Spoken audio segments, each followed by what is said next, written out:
പറഞ്ഞാൽ നിങ്ങൾ വിശ്വസിക്കുമെന്ന് എനിക്കറിയില്ല, but yes, it's for the first time me celebrating my birthday. എൻ്റെ വീഡിയോസ് കാണുന്നവരാണെങ്കിൽ maybe some of you may have noticed ഞാൻ ഇതിന് മുന്നേ എൻ്റെ ഒരു ബർത്ത്ഡേ വ്ലോഗ് ലോങ് വീഡിയോ ആയിട്ട് ഇട്ടിട്ടുണ്ടായിരുന്നു.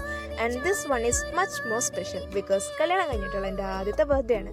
അതുകൊണ്ട് തന്നെ അനന്തോനും വീട്ടുകാർക്കും അത് ഗംഭീരമാക്കണമെന്ന് എന്നെക്കാട്ടി ആഗ്രഹമായിരുന്നു കേട്ടോ. And look what they had done for me. ഇതിന് ഞാൻ പ്രത്യേകം സബ് ടൈറ്റിലൊക്കെ ഇടണമെന്ന് ചോദിച്ചാൽ സത്യം പറഞ്ഞാൽ എനിക്കറിയില്ല. ബിക്കോസ് ഈ ഒരു വീഡിയോ എഡിറ്റ് ആക്കുമ്പോൾ എൻ്റെ മനസ്സിലുണ്ടായിരുന്ന ആ ഒരു ഇമോഷനെ സത്യം പറഞ്ഞ പേരൊന്നും ഇല്ല കേട്ടോ. സന്തോഷമാണോ സങ്കടമാണോ എനിക്കറിയാൻ വയ്യ, ഒരു അവിയൽ പരുവത്തിലായിരുന്നു എൻ്റെ മനസ്സ്. സങ്കടം എന്ന് പറഞ്ഞത് വേറൊന്നും കൊണ്ടല്ല, ഞാൻ ഏറ്റവും കൂടുതൽ ആഗ്രഹിച്ച ഒരാൾക്ക് അൺഫോർച്ചുനേറ്റ്ലി എൻ്റെ കല്യാണം കൂടാൻ പറ്റിയില്ല. ബട്ട് എൻ്റെ വലിയൊരാഗ്രഹം അനന്ത് ഈ ബർത്ത്ഡേക്ക് എനിക്ക് നടത്തി തന്നു. യെസ്, വേറൊന്നുമല്ല, ഈ ഒരു ഫ്രെയിം തന്നെയാണ് കേട്ടോ.